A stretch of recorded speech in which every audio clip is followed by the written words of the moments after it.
This ZX520 Bulk Handling Bucket was custom designed and built for Big Bark Loading's forestry roading operation in Gisborne. The result of the new West-Trak bucket has increased their production by 50% and lowered fuel consumption of the machine. Only 2 bucket loads needed for a Moxie dumper instead of 4 previously, and the D8T bulldozer can't feed enough dirt to it now. Very hard to compare this bucket to anything you can buy off the shelf. This is a total custom made product that our engineers, sales staff, company owner and machine operators all had input into to achieve this outstanding result. We have very experienced staff, welders, fabricators, designers within the West-Trak team. We work on buckets up to 360 tonne size so far. We use the right steel in the right part, so you have abrasion plate where you need the abrasion material for your most wear resistance. The strength of the bucket is you're not going to wreck it, not with that machine. You need a far bigger machine than that. There's no movement in it. We can pull stumps out with it, where the other bucket you can't, you just tear it in half.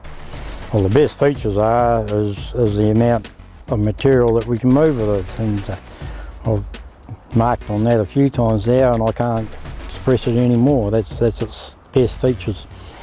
And the other thing I had discovered is we do a lot of hard papa around here, and some of the reasonable hard papa actually digs better than the smaller one.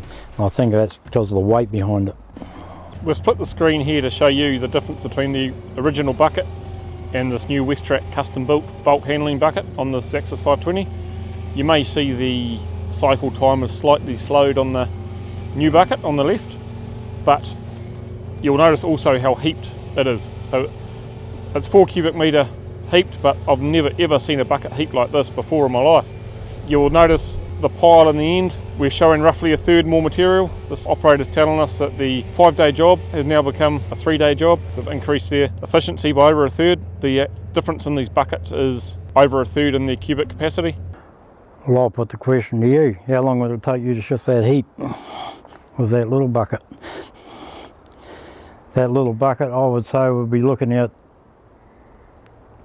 20 minutes to half hour thereabouts.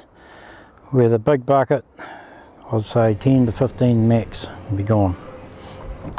The general comment is can that thing shift dirt?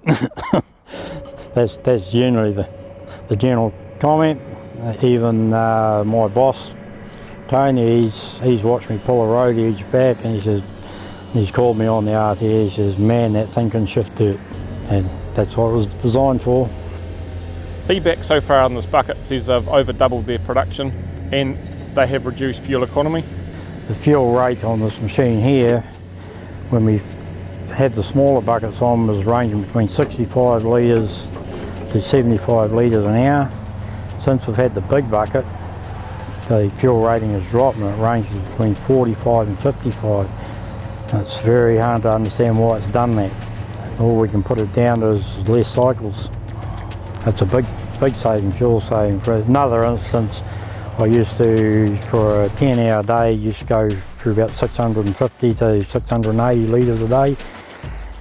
Now I'm getting 2 days out of the same tank. The D8T dozer is struggling to keep up with this machine. The bucket was only on site for 2 or 3 days when it earned the name Ryback, which, as we know, is a world famous wrestler whose slogan is "Feed me more." Ryback. A wrestler on TV, feed me more, so that's how it's got its name, Ryback. And I wasn't the one that named that, there's other people around watching me, and our crew have named that bucket, and it's stuck.